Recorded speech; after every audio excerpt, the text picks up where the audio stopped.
जय sir academy पर आपका स्वागत है। आप जानते हैं आपकी परीक्षाएं प्रतिदिन पास में आती चली जा रहे हैं। 24 से फरवरी से शुरू हो रहे हैं। अगर आपकी तैयारी अभी तक नहीं हुई है तो हमारे चैनल पर जुड़े रहिए। हम प्रतिदिन आपकी तैयारी करा रहे हैं। तो हम इसमें से पहली सवाल देखते हैं 3.1 अभ्यास की। इसके पहले हम प्रश्नावली 1 प्रश्नावली 2 करा चुके हैं। अगर आप नहीं देखे तो हमारे चैनल पर जाकर के देख सकते हैं। तो इसमें से निम्न समस्याओं में से रैखिक समीकरणों के युग्म बनाइए और उनके ग्राफी विधि से हल कीजिए। और पहली सवाल, कक्षा 10 के 10 विद्यार्थियों ने एक गणित की पहेली प्रतियोगिता में भाग लिया। यदि लड़कियों की संख्या लड़कों की संख्या से 4 अधिक हो तो प्रतियोगिता में भाग लिए लड़कों और लड़कियों की संख्या ज्ञात कीजिए। तो यहां पर हम मान लेते हैं, माना लड़कों की संख्या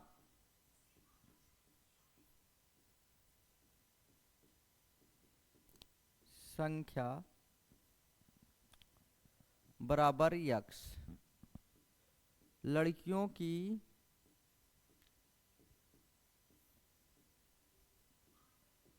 संख्या बराबर वाई। देखिए, लड़कों और लड़कियों को मिलाकर के टोटल कितने हैं? 10 विद्यार्थी हैं। तो यहां पर स्टेप नंबर फर्स्ट में क्या कहा? लड़कों की संख्या और लड़कियों की संख्या मिला करके 10 है, समीकरण 1। फिर देखिए, कह रहा है लड़कियों की संख्या लड़कों की संख्या से 4 अधिक है। किसकी संख्या ज्यादा है? लड़कियों की संख्या ज्यादा है। तो पहले हम स्टेप नंबर 2 में करेंगे, दोनों बराबर कर लेते हैं। अब बताइए किसकी संख्या ज्यादा है? लड़कियों की संख्या लड़कों की संख्या से 4 ज्यादा है। तो मतलब लड़कों की संख्या कम हुई ना, तो कम वाले में जोड़ देते हैं। तो 4 जोड़ दिए। अब यहां पर क्या हो जाएगा? इसको प्लस है, इधर आएगा क्या हो जाएगा? माइनस। एक्स माइनस वाई, ये प्लस है, उधर जाएगा क्या हो जाएगा? -4। समीकरण 2 समझ में? देखिए, क्यों? लड़कों की संख्या कम है, लड़कियों की संख्या ज्यादा है, इसलिए कम वाले में बराबर कर रहे हैं ना, तो कम वाले में क्या करेंगे? 4 जोड़ देंगे ताकि दोनों पक्ष बराबर हो जाए। ओके, अब समीकरण 1 और समीकरण 2 हम पता कर लिए हैं। अब इसमें क्या करते हैं? पहले बिंदु ज्ञात करेंगे, क्योंकि हमें ग्राफी विधि से हल करना है। जब ग्राफी विधि से हल करना है तो हमें बिंदु मालूम होना चाहिए। समीकरण 1 के लिए देखिए, अगर x बराबर, समीकरण 1 के लिए x बराबर 0 मानेंगे तो ध्यान दीजिए, 0 प्लस वाई बराबर 10, तो y बराबर 10 आ गया। तो हमारा जो बिंदु आया 0, 10 आ गया। अगर y बराबर 0 मानेंगे तो x से प्लस 0 बराबर 10, तो x बराबर 10 आ गया। दूसरा बिंदु जो हमारा आया 10, 0 आया। ओके, अब फिर समीकरण 2 के लिए चलेंगे। समीकरण 2 के लिए तो क्या है? x बराबर 0 मानेंगे, 0 x बराबर, तो 0 माइनस वाई बराबर -4, तो y बराबर हमारा आ जाएगा 4। तो जो इसका बिंदु आएगा 0, 4। अगर y बराबर 0 मान लेंगे तो x से -0 बराबर -4, तो x बराबर हमारा आ जाएगा -4। तो जो हमारा बिंदु आएगा -4, 0 आ जाएगा। अब हम ग्राफ बना लेते हैं।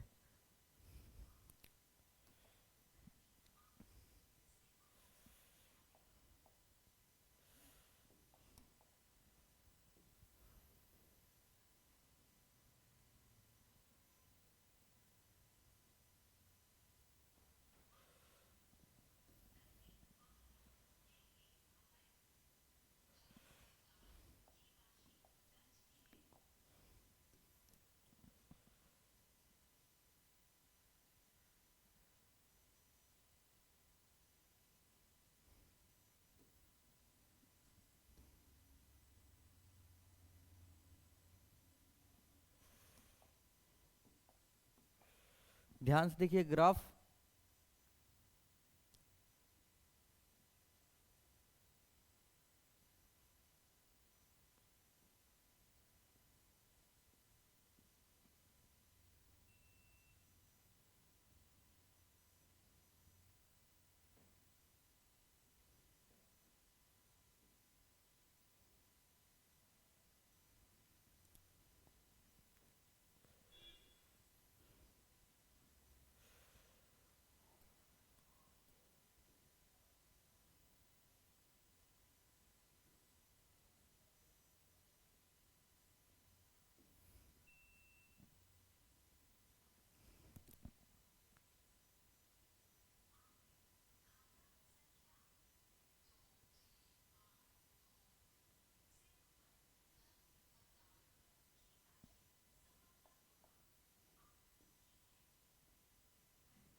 एकदम सटीक रखेंगे।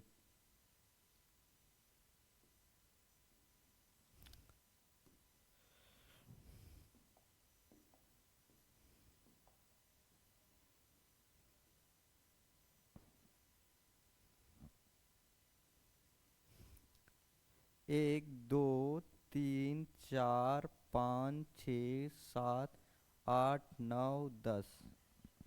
एक, दो, तीन, चार, पाँच, छ, सात, आठ, नौ।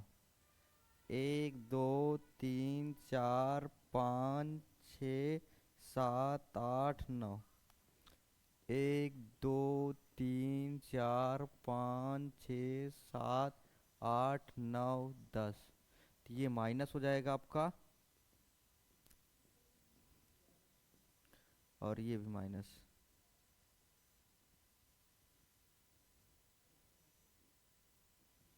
ओके, अब हमें जो बिंदु मिले हैं वो क्या करेंगे, इस पर दर्शा देते हैं। पहला जो बिंदु हमारा मिला है 0, 10, तो मतलब x पे 0, y पे 10। 0, 10 कहाँ मिलेगा? 0, 10, ये 0, 10। और दूसरा जो हमारा मिला है 10, 0। 10, 0। अब इसको क्या करेंगे, मिला देते हैं।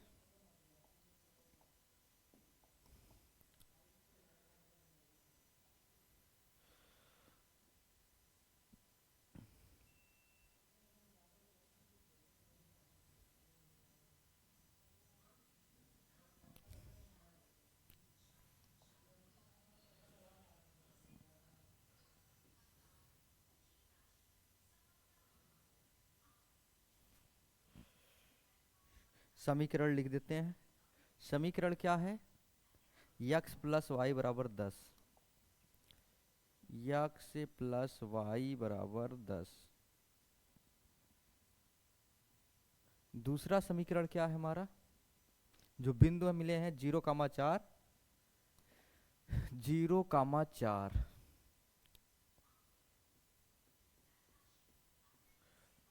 और अगला बिंदु -4, 0। -4, 0। -4, 0।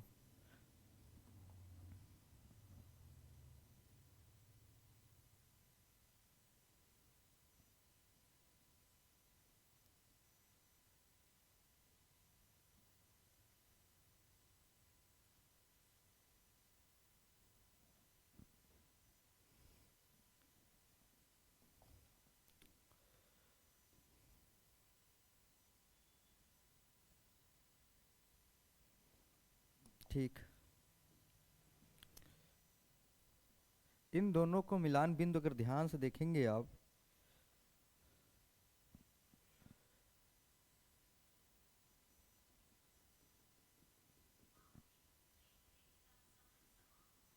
देखिए यक्स अक्ष पे 3, वाई अक्ष पे 7। तो यक्स अक्ष पे 3, वाई अक्ष पे 7। यक्स किसको माने हैं? लड़कों की संख्या, लड़कियों की संख्या वाई। तो यहाँ पर लिखेंगे लड़कों की संख्या बराबर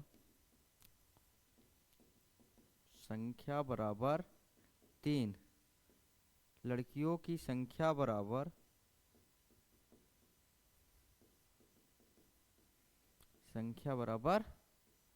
7। तो इसे लिख दीजिए 3, 7। ये हमारा था यक्स माइनस वाई बराबर -4 समीकरण। यक्स माइनस वाई बराबर -4। इस तरह से हमारी सवाल, ये ग्राफी विधि है। ओके, इधर देखिए अब नेक्स्ट सवाल। 5 पेंसिल तथा 7 कलम का मूल्य 50 रुपए है, जबकि 7 पेंसिल और 5 कलम का मूल्य 46 रुपए। एक पेंसिल का मूल्य था, एक कलम का मूल्य ज्ञात कीजिए। तो यहाँ पर भी क्या करते हैं, हम मान लेते हैं। किसका ज्ञात करना है? एक पेंसिल का मूल्य और एक कलम का मूल्य। माना एक पेंसिल का मूल्य बराबर यक्स रुपए। एक कलम का मूल्य बराबर कलम का मूल्य बराबर वाई रुपए। ठीक, तो क्या कहा है? 5 pencil, 5 pencil step number first में 5 पेंसिल का मूल्य और 7 कलम का मूल्य कितना दिया है? 50 रुपए। तो ये 5 पेंसिल, पेंसिल का मूल्य यक्स प्लस 7 कलम का मूल्य वाई बराबर 50 रुपए। समीकरण 1। स्टेप नंबर 2 में कह रहा है 7 पेंसिल का मूल्य, 7 पेंसिल का मूल्य और 5 कलम का मूल्य।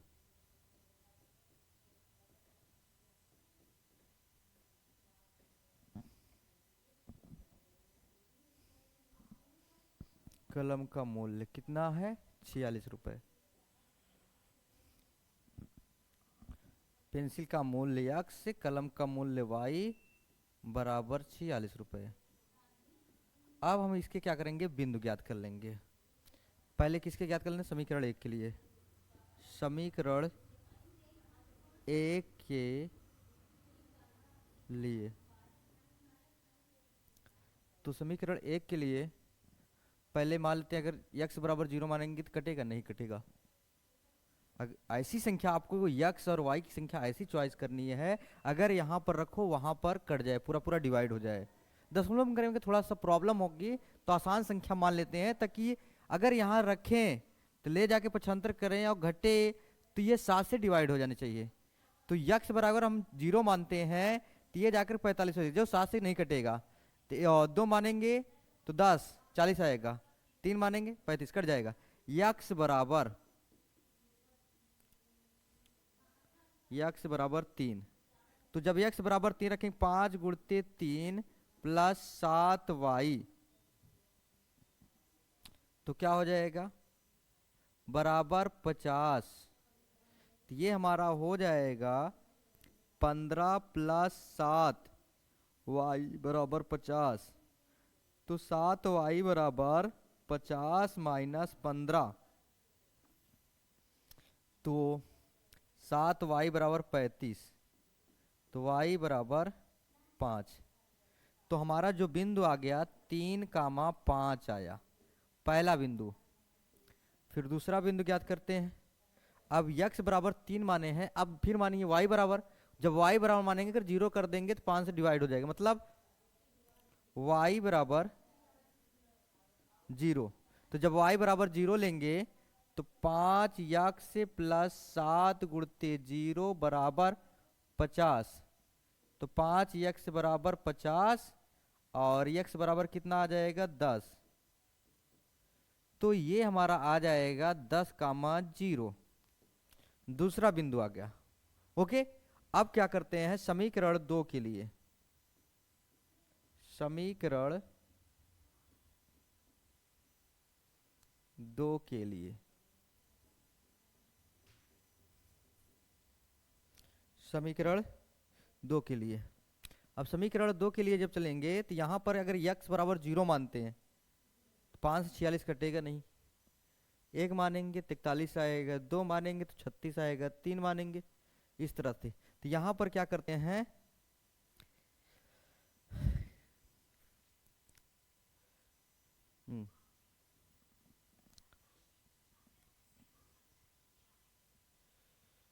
अब x बराबर क्या माने? x बराबर 0 मानते हैं तो कटेगा नहीं, तो x बराबर 3 रख के देखते हैं। तो 7 गुणते 3 प्लस 5y बराबर 46। तो 7 3 21 प्लस 5y बराबर 46। तो ये 5y बराबर 46 माइनस 21, तो 5y बराबर 25। तो y बराबर 5 आ गया।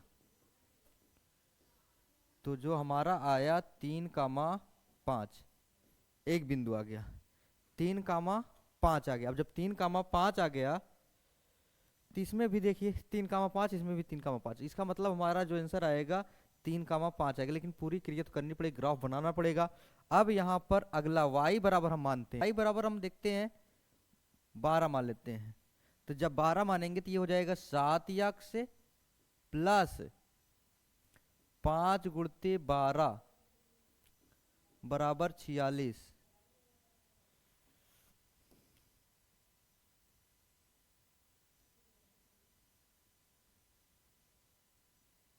हम्म।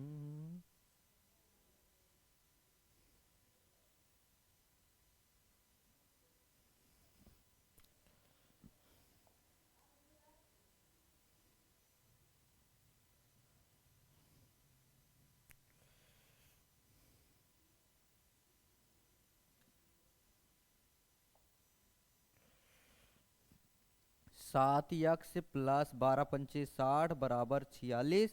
और ये हो जाएगा 7 बराबर 46 माइनस 60। तो 7 बराबर -14। अगर यक्स काट देंगे तो यक्स बराबर -2। जो अगला बिंदु हमारा आ जाएगा वो आएगा -2, 12। अब इसे ग्राफ बना लेते हैं।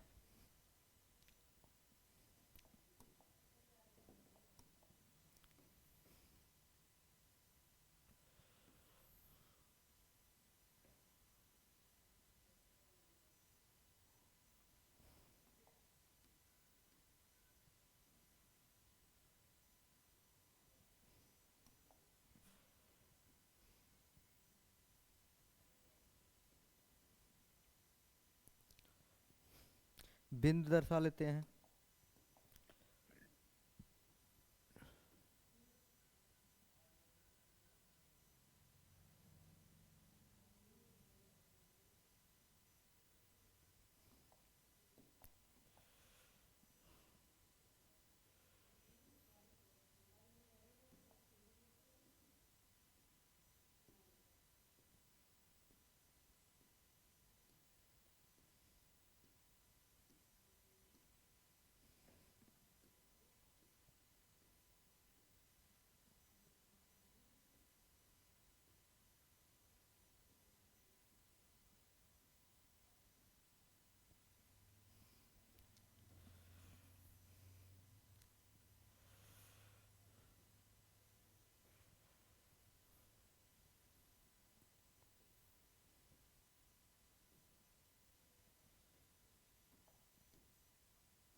एक, दो, 3, 4, 5, 6, 7, 8।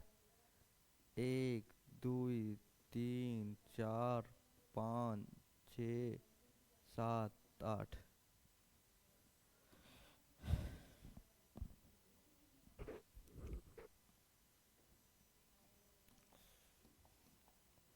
एक, दो, 3, 4, 5, 6, 7, 8, 9।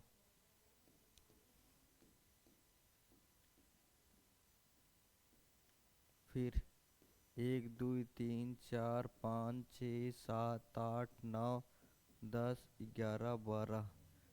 1, 2, 3, 4, 5, 6, 7, 8। 1, 2, 3, 4, 5, 6, 7, 8, 9, 10, 11। अब बिंदु दर्शा देते हैं। तो बिंदु क्या क्या है? पहला बिंदु है 3, 5। 3, 5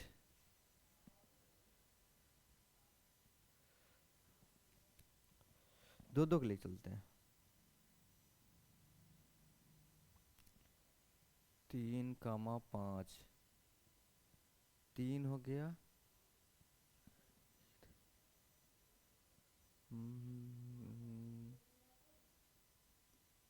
3, 5। फिर दूसरा है 10, 0। 10, 0। 10, 0। अब इसको मिला देते हैं।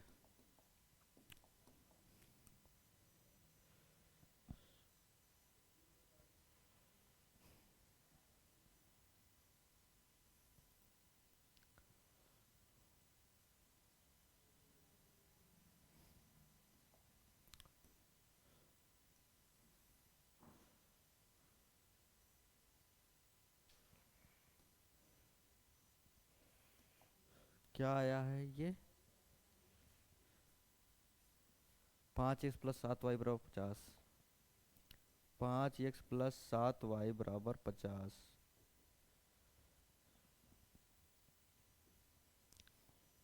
दूसरे वाले बिंदु तो यही होगा, लेकिन -2, 12। -2, 12।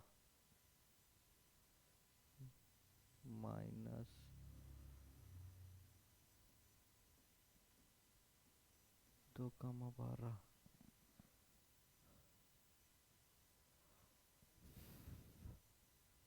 -2, 12।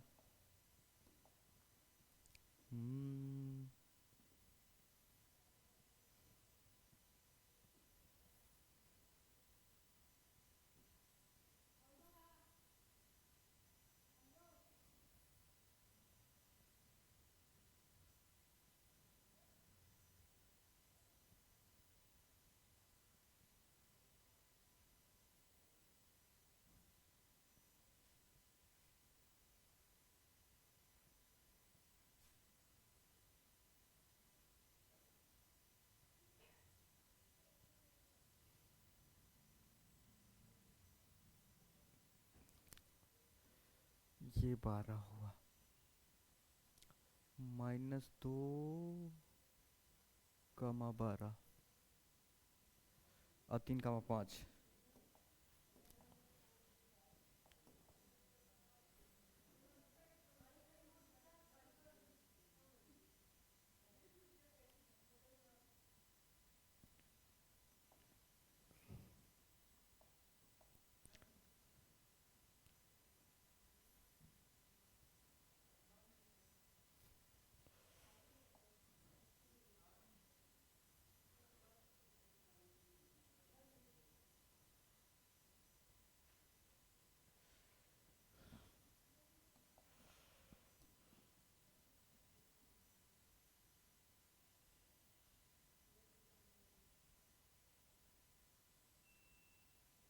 ये अब हमारा जो बिंदु आया है 3, 5 आया है। अब जब 3, 5 आ गया है तो यहाँ पर क्या करेंगे हम? पहले समीकरण को दर्शा लेते हैं। समीकरण क्या है हमारा? समीकरण है 7x + 5y = 46। 7x + 5y = 46। 7x + 5y = 46।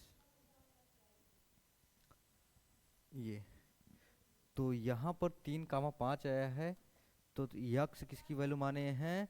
X pencil का मूल्य। एक पेंसिल का मूल्य बराबर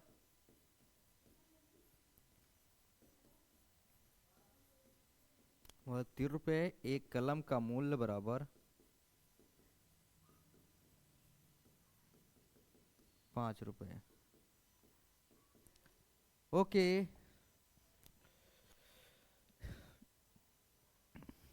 देखिए अब यहां पर क्या है, कह रहा अनुपात, सवाल नंबर 2 में अनुपातों के A1/A2, B1/B2 और C1/C2 की तुलना कर ज्ञात कीजिए कि निम्न समीकरण योग में द्वारा निरूपित रेखाओं के एक बिंदु पर छेद करती हैं, समांतर हैं अथवा समपाती हैं। पहले इसको हम विस्तार से समझ लेते हैं, तब आगे बात करते हैं। देखिए समांतर क्या होता है, संपाती क्या होता है।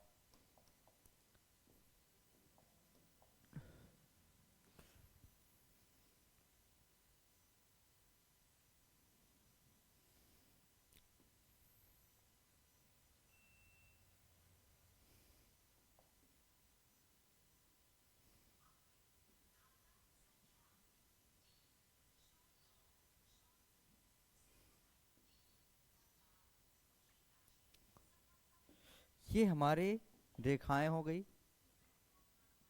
एक्स अक्ष और वाई अक्ष। तो हमेशा दो रेखाओं के प्रच्छेद बिंदु को प्रच्छेदित करते हैं जिस बिंदु, वही हमारा बिंदु होता है।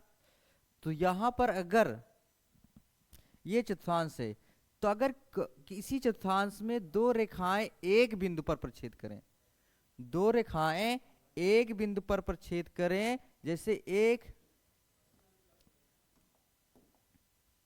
एक रेखा इधर चली गई और एक रेखा इधर चली गई। जब एक रेखा इधर से गई, एक रेखा इधर से गई है, तो एक बिंदु पर प्रच्छेद कर रहे हैं, तो इसलिए एक हल होगा इसका, एक हल।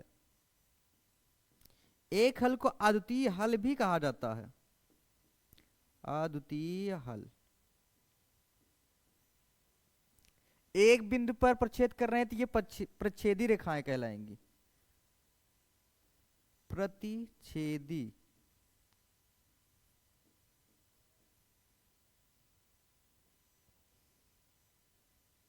रेखा। एक बिंदु पर प्रच्छेद करे तो एक हल या अद्वितीय हल। तो प्रच्छेदी रेखा एक बार प्रच्छेद कर रही है, अगर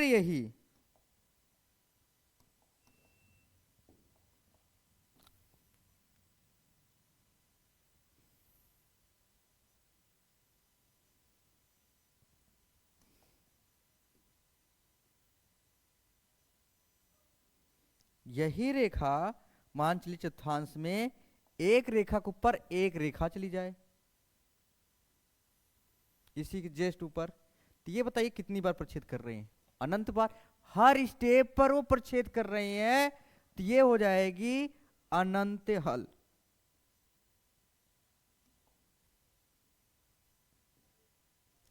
अनंत हल,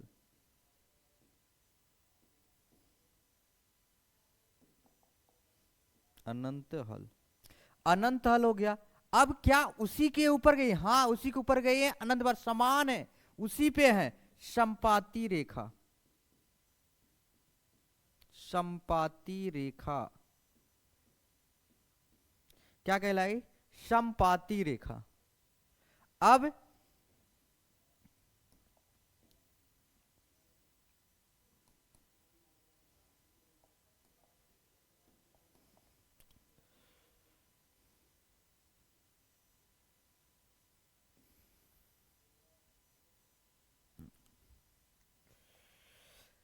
तो कभी कदार क्या होता है, एक रेखा दूसरे रेखा को स्पर्श ही नहीं करेगी, कभी प्रच्छेद ही नहीं करेगी।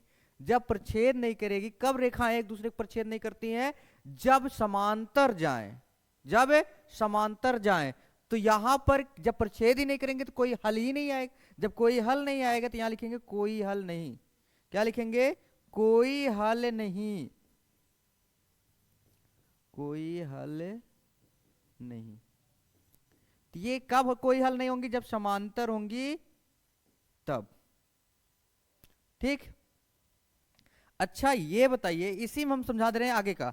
अब यहां पर आपको पता चला, जब एक बार प्रच्छेद करे, एक बार काटे तो प्रच्छेदी रेखा, उसका केवल एक हल मिलेगा, उसी एक हल को अद्वितीय हल कहा जाता है।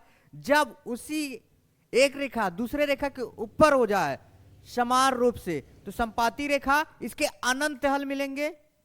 अब कोई हल नहीं, क्यों, जब एक रेखा दूसरे रेखा कभी काटेगी ही नहीं काटेगी, तो उसके कोई हल नहीं होगा। कब नहीं काटेगी, जब समांतर रेखा होगी। कब, जब समांतर रेखा होगी तब। अब इस कंडीशन में क्या करते हैं, अब देखिए ये रेखा को दोनों को संगत मिल रहे हैं, एक दूसरे को मिल रहे हैं, संगत बन रहे हैं, एक दूसरे को कनेक्ट कर रहे हैं ना, तो संगत बन रहे हैं। ये हुई संगत,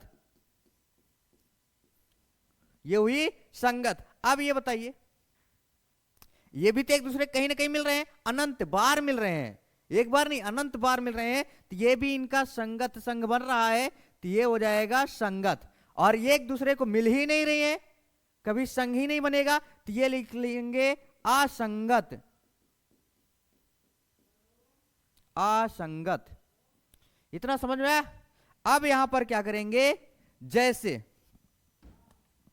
थोड़ा संभाल लेते हैं यहां पर,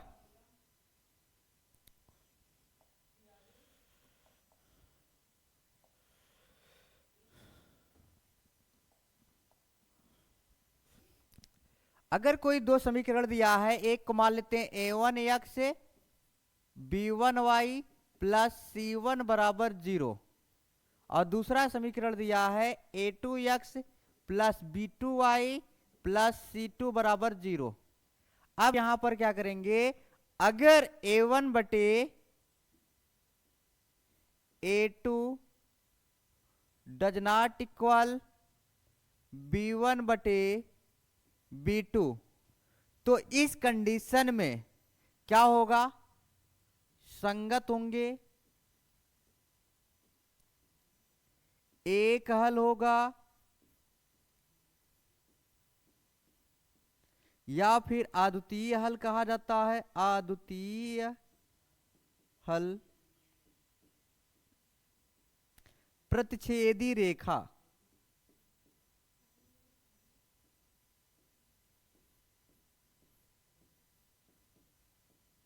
रेखा। अब अगर इसी का a1 बटे a2 बराबर b1 बटे b2 बराबर c1 बटे c2 होगा, तो यहां पर यह भी कहा जाएगा संगत। देखिए संगत कब, जब ये संपाती होंगे, समान रूप से बराबर होंगे, ये संपाती होंगे समान रूप से, एक रेखा दूसरे रेखा पे बराबर होगी, तो यहां पर क्या होगा, तीनों बराबर होंगे, तो ये संगत कहलाएंगी। और ये अनंत हल, अनंत हल, संपाती रेखा,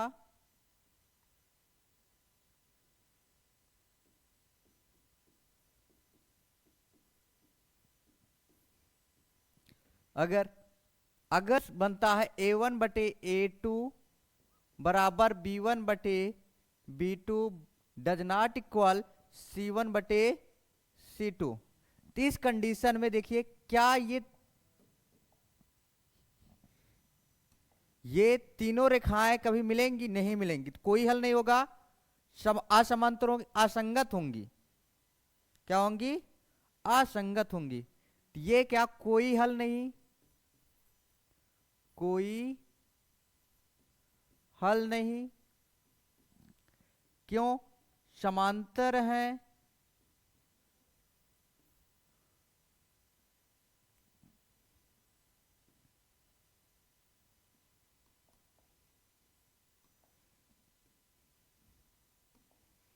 समांतर और असंगत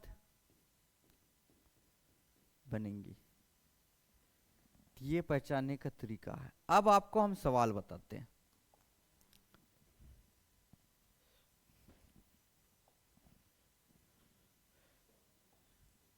क्या बताना है, प्रच्छेद करती हैं समांतर संपाती।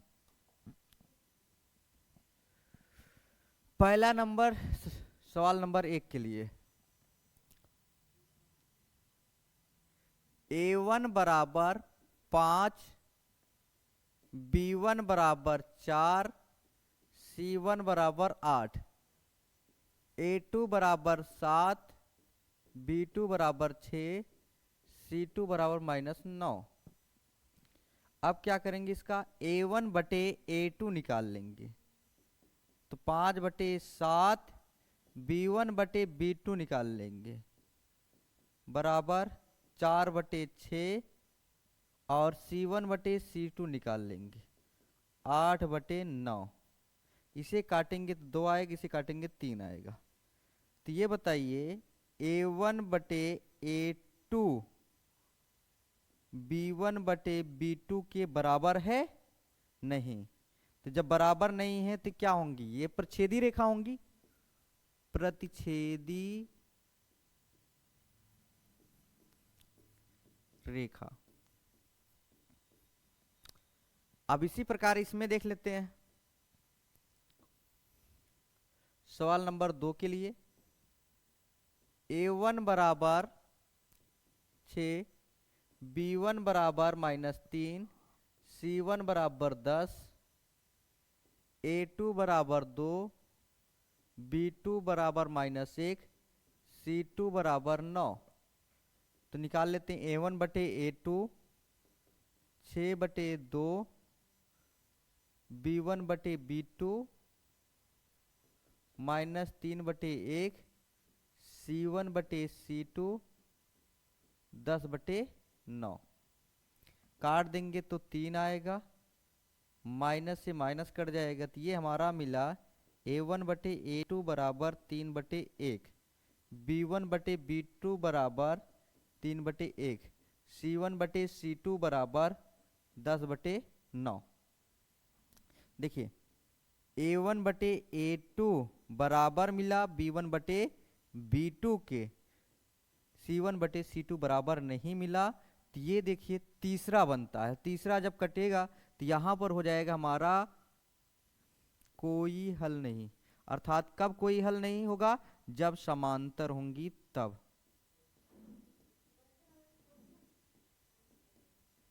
जब समांतर होंगी तब।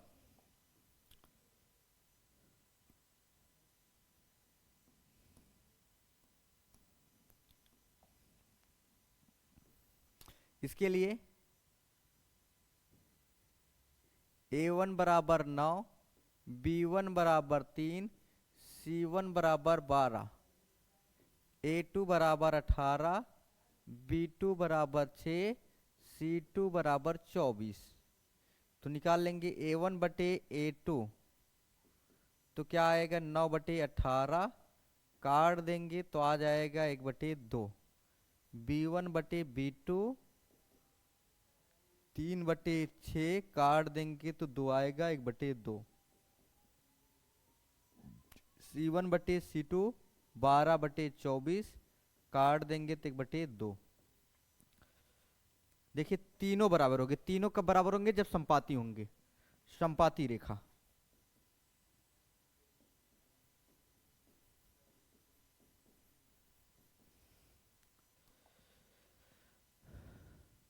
हो गया, इसमें तीन ही था।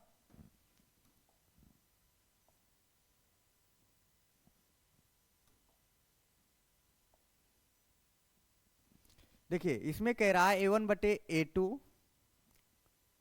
a1 बटे a2, b1 बटे b2, c1 बटे c2 की तुलना कर ज्ञात कीजिए कि निम्न रैखिक समीकरणों के युग्म संगत हैं कि असंगत हैं। तो संगत और असंगत आपको बता दिए हैं। तो फिर से देखिए कब, पहले से समीकरण बराबर की दूसरी तरफ 5 है, एक तरफ लाएंगे तो ये हो जाएगा 3x प्लस 2y माइनस 5 बराबर 0। ये भी 2x माइनस 3y माइनस 7 बराबर 0। तो ये a1 बराबर 3 हो जाएगा, b1 बराबर 2 हो जाएगा, c1 बराबर -5, a2 बराबर 2, b2 बराबर -3, c2 बराबर -7। निकाल लेंगे a1 बटे a2 बराबर 3 बटे 2, b1 बटे b2 निकालेंगे तो 2 बटे -3। फिर आगे निकालेंगे c1 बटे c2 निकालेंगे तो -5 बटे -7। तो देख रहे हैं हम a1 बटे a2 ही बराबर नहीं है, a1 बटे a2 बराबर नहीं है b1 बटे b2 का, इसलिए यह संगत होगा। क्यों, प्रतिच्छेदी रेखा है तो संगत होगा। फिर इसमें निकाल लेते हैं 2x से -3y माइनस 8 बराबर 0, प्लस है इधर आएगा minus, 4x minus 6y minus 9 बराबर 0। तो ये हो जाएगा a1 बराबर 2, b1 बराबर -3, c1 बराबर -8, a2 बराबर 4, b2 बराबर -6, c2 बराबर -9। निकाल लेंगे तो A1/A2 बराबर 2/4। इसे काटेंगे तो 1/2 आ जाएगा। B1/B2 किसके, -3/-6 के, काट देंगे तो 1/2 आ जाएगा। C1/C2 किसके, -8/-9, काट देंगे तो 8/9 आ जाएगा। तो ये हो जाएगा आपका मतलब A1/A2 बराबर है B1/B2 का, डज नॉट इक्वल C1/C2। तो ये असंगत हो जाएगा, तीसरा बराबर नहीं है इसलिए असंगत।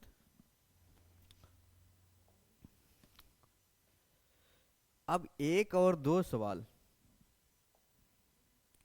ये 3 सवाल संगत असंगत बताना है, ये आप लोग के लिए। इसी के साथ हम मिलते हैं कल इसी समय।